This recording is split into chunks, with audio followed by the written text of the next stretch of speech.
ধন্যবাদ আজাদ ভাইকে। শুভ অপরাহ্ন সবাইকে। আমাদের এখানে উপস্থিত বিশেষ অতিথি এবং আমাদের মাননীয় প্রধান উপদেষ্টা মহোদয় আছেন এবং উপস্থিত সবাইকে আমার পক্ষ থেকে আসসালামু আলাইকুম। আমি এই মুহূর্তে কথা বলতে চাচ্ছি যেটা নিয়ে আমাদের কপের একটি অন্যতম প্রায়োরিটিজ যেটা হবে equity and justice based climate finance. যত সময় গড়িয়ে যাচ্ছে আমরা দেখতে পাচ্ছি আমাদের মতো দেশগুলো যারা ভালনারেবল কান্ট্রি, বিশেষত এলডিসি এবং এসআইডিএস যে কান্ট্রিগুলো আছে, তাদেরকে যে ক্লাইমেট ফাইন্যান্সটা দেয়া হচ্ছে সেটা মূলত ইকুইটি প্রিন্সিপাল কিংবা জাস্টিস প্রিন্সিপালের সাথে অ্যালাইন করছে না। আমাদের যেই ফান্ডটা পাওয়ার কথা ছিল গ্রান্টস হিসাবে, সেটা আমরা হয়তো লোন হিসেবে পাচ্ছি, যেটা আমাদের পাওয়ার কথা না। এই কপের ক্ষেত্রে শুরুতেই যেই জিনিসগুলো আমি বলতে চাই, প্রথমত আপনারা জানেন গত COP29-এ এনসিকিউজি নিয়ে একটা এগ্রিমেন্ট, একটা কনসেশনে সবাই এসেছে, একমত হয়েছে, কিন্তু এখন পর্যন্ত প্রায় 1 বছর হয়ে গিয়েছে, এখন পর্যন্ত এটার কোনো রোডম্যাপ, প্রপার ইমপ্লিমেন্টেশন স্ট্র্যাটেজি তৈরি করা হয় নাই। এই ধরনের একটা ইমিডিয়েট, এই ধরনের এনসিকিউজি কিংবা এই ধরনের যে এগ্রিমেন্টগুলো হয়েছে, এগুলোতে ইমিডিয়েট ইমপ্লিমেন্টেশন স্ট্র্যাটেজিটা তৈরি করা দরকার ছিল। সো এই COP30-তে আমাদের একটা কোর ডিমান্ড থাকবে যে এনসিকিউজির ইমপ্লিমেন্টেশনের জন্য একটা প্রপার রোডম্যাপ তৈরি করা এবং ক্লাইমেট অ্যাকশন ফান্ডগুলোকে অপারেশনালাইজ করা। আমাদের অনেকগুলো ফান্ড আছে, গ্লোবালি আছে, ডোমেস্টিক্যালি আছে, কিন্তু সেগুলোকে আমরা স্ট্রিমলাইন করতে পারছি না, ফাংশনালাইজ করতে পারছি না। এক্সিস্ট করছে কিন্তু বাস্তবে কাজ করছে না, সেগুলোকে ফাংশনালাইজ করাটা খুবই জরুরি হয়ে দাঁড়িয়েছে। দ্বিতীয়ত আমি যে বিষয়টা বলবো যে debt sustainability and climate resilient debt clauses. আমাদের এই মুহূর্তে বাংলাদেশের climate related debt $80 per capita, যেটা আমাদের বাংলাদেশের ওভারঅল ডেটের একটা সিগনিফিক্যান্ট পোর্শন। এবং 2009 সাল পর্যন্ত আপনারা জেনে অবাক হবেন যে 2009 সাল পর্যন্ত আমাদের কোনো ক্লাইমেট রিলেটেড ডেট ছিল না। 2009 সালের হয়তো ডেটাই ছিল না তখন, মেবি এটাকে আলাদা করে ক্লাইমেট ফাইন্যান্স হিসেবে অ্যাট্রিবিউটই করা হয়নি। কিন্তু 2009 সালের পর থেকে এই 2024 সাল পর্যন্ত আমরা cumulative per capita climate debt আমাদের দাঁড়িয়েছে $80, যেটা আমাদের মতো একটা ক্লাইমেট ভালনারেবল কান্ট্রির জন্য একটা হিউজ বার্ডেন। এবং এই বার্ডেনটা প্রতিনিয়ত আমাদের সাধারণ মানুষ এটার জন্য এফেক্টেড হচ্ছেন, এটার জন্য প্রভাবিত হচ্ছেন। এমনিতেই আমরা জলবায়ু পরিবর্তনের জন্য ভালনারেবল হয়ে যাচ্ছি, আমাদের কোস্টাল এরিয়া এফেক্টেড হচ্ছে, আমাদের সাধারণ মানুষজন এটার জন্য এফেক্টেড হচ্ছে, কৃষি ক্ষতিগ্রস্ত হচ্ছে। তার উপর আমাদেরকে আবার অতিরিক্ত ঋণ দিয়ে, ক্লাইমেটের নামে, জলবায়ু পরিবর্তনের নামে আমাদেরকে ঋণ দিয়ে আমাদেরকে আরও ভালনারেবল করা হচ্ছে। এবং আপনারা জেনে খুবই, আমি জানি না, এটা হয়তো আপনারা খুব আতঙ্কিত হবেন, বাংলাদেশে 18.7% climate finance has been attributed two fossil fuel. আমাদের ফসিল ফুয়েলের জন্য যে টাকা এসেছে সেটাকে আমরা ক্লাইমেট ফাইন্যান্সে অ্যাট্রিবিউট করেছি। মিসট্যাগিং হয়েছে প্রায় 18.7% fund in climate finance fossil fuel based projects.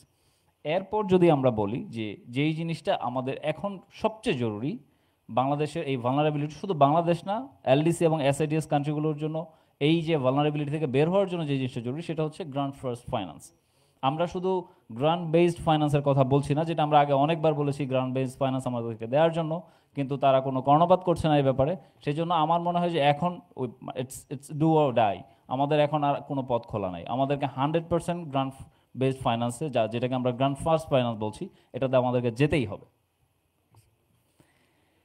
এখন এই জিনিসটা আমরা কিভাবে করব? প্রশ্ন থাকতে পারে যে ডিমান্ডগুলো আমরা করেছি সেই ডিমান্ডগুলো ফুলফিল করা সম্ভব কিভাবে।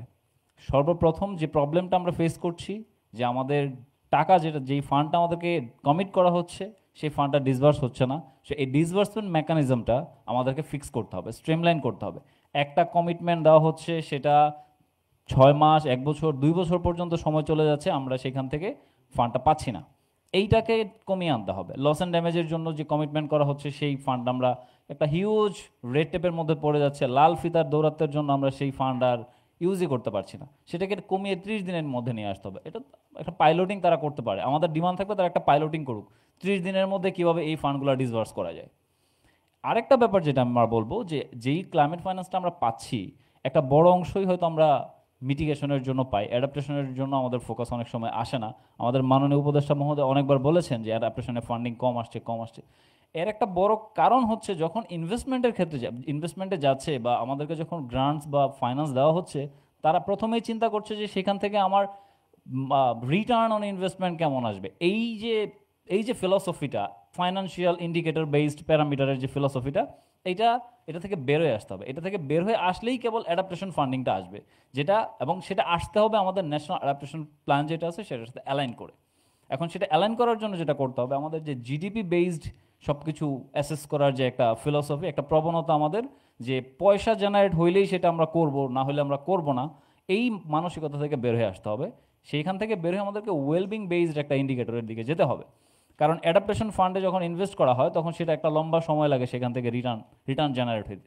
এই যে এটাকে যদি ফাইন্যান্সের পার্সপেক্টিভ থেকে না দেখে ইকোনমির পার্সপেক্টিভ থেকে দেখা হয় যে ওয়েলবিং কতটুকু হচ্ছে, ব্রডার অপরচুনিটি গেইন কতটুকু ক্রিয়েট হচ্ছে, এই জিনিসটা যদি চিন্তা করা হয় তাহলে আমাদের অ্যাডাপ্টেশন ফান্ড কিংবা আমাদের ওভারঅল ক্লাইমেট ফাইন্যান্সের যে ইনভেস্টমেন্টটা সেটা ত্বরান্বিত হবে।